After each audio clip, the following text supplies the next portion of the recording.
అందరికీ నమస్కారం. చాలా మంది టీచర్స్ అండ్ పేరెంట్స్ రిక్వెస్ట్ మేరకు ఈ రోజు ఈ వీడియో నేను చేస్తున్నాను. ప్రజెంట్ జనరేషన్ సోషల్ మీడియా ప్రభావం వల్ల చాలా పాడైపోతుంది అని మన పెద్దవాళ్ళందరూ కూడా చాలా బాధపడుతూ ఉన్నారు. సో ఫర్ యూత్ అందరికీ కూడా, ప్రతి స్టూడెంట్ కి అండ్ యూత్ అందరికీ కూడా ఒక్కసారి ఆలోచించాల్సిన విషయం ఇది. లైక్ మనం సోషల్ మీడియాని వాడుతున్నాం, కానీ అన్నెసెసరీ వేస్ లోనే ఎక్కువ వాడుతున్నాం. మనం కనుక గమనించుంటే సోషల్ మీడియా ప్లాట్ఫామ్స్ నుంచే చాలా మంది బోలెడని డబ్బులు సంపాదిస్తున్న వ్యక్తులు చాలా మంది ఉన్నారు. అది ఇన్ఫ్లుయెన్సర్స్ కావచ్చు, బిజినెస్ పీపుల్ కావచ్చు, సో బోలెడంత మంది. సో సోషల్ మీడియా అనేది నాట్ ఓన్లీ డిసడ్వాంటేజ్ కాదు, అడ్వాంటేజ్ కూడా. లైక్ ఇప్పుడు స్టూడెంట్స్ దాని నుంచి డబ్బులు సంపాదించాలి అనే రూల్ లేదు, నిజంగా అవసరం కూడా లేదు. బట్ ఈ సోషల్ మీడియాలో కూడా బోల్డ్ అంత యూస్ఫుల్ కంటెంట్ అనేది అవైలబుల్ గా ఉంటుంది. సో ఇలాంటి యూస్ఫుల్ కంటెంట్ ని మనం తీసుకోవటం మొదలు పెట్టాలి.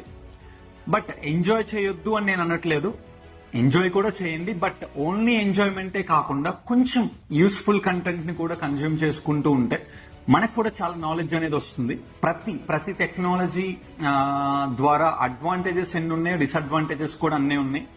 సో అన్ని టూల్స్ లానే ఈ సోషల్ మీడియా ప్లాట్ఫామ్ కూడా ఒకటి. సో అది ప్యూర్లీ నెగిటివ్ ప్లాట్ఫామ్. అసలు సోషల్ మీడియా అకౌంట్స్ క్రియేట్ చేసుకోవద్దు, దానివల్ల చాలా లాస్ జరుగుతుంది అని నేనైతే చెప్పను. బికాస్ నేను కూడా సోషల్ మీడియా ప్లాట్ఫామ్ ద్వారా అవేర్నెస్ ప్రోగ్రామ్స్ నేను కండక్ట్ చేస్తున్నాను, లైవ్స్ కండక్ట్ చేస్తున్నాను, వీడియోస్ పోస్ట్ చేస్తున్నాను. అలానే సోషల్ మీడియా ప్లాట్ఫామ్స్ నుంచి మా బిజినెసెస్ కూడా మేము గ్రో చేసుకోవడానికి ట్రై చేస్తూ ఉన్నాం. సో ఎన్ని అడ్వాంటేజెస్ ఉన్నాయో అన్ని డిసడ్వాంటేజెస్ ఉన్నాయి. Please be aware.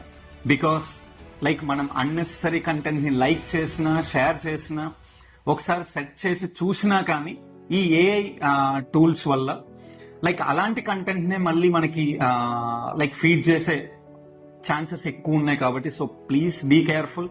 So useful people ని ఫాలో అవ్వండి, యూస్ఫుల్ కంటెంట్ ని చూడటానికి ట్రై చేయండి, and have some like funny entertainment too. But only ఎంటర్టైన్మెంటే కాకుండా యూస్ఫుల్ కంటెంట్ ని కూడా ఫాలో అవుతూ కన్జ్యూమ్ చేస్తూ ఉండండి. So be careful. అండ్ మన పేరెంట్స్ అండ్ టీచర్స్ చెప్పేది మన మంచి కోసమే. సో లైక్ వాళ్ళని తప్పుగా అర్థం చేసుకోవద్దు. వాళ్ళు చెప్పేది విని వాళ్ళు చెప్పే థింగ్స్ ని కూడా మనం ఫాలో అవడానికి ట్రై చేద్దాం. థ్యాంక్ యూ అండ్ జై హింద్.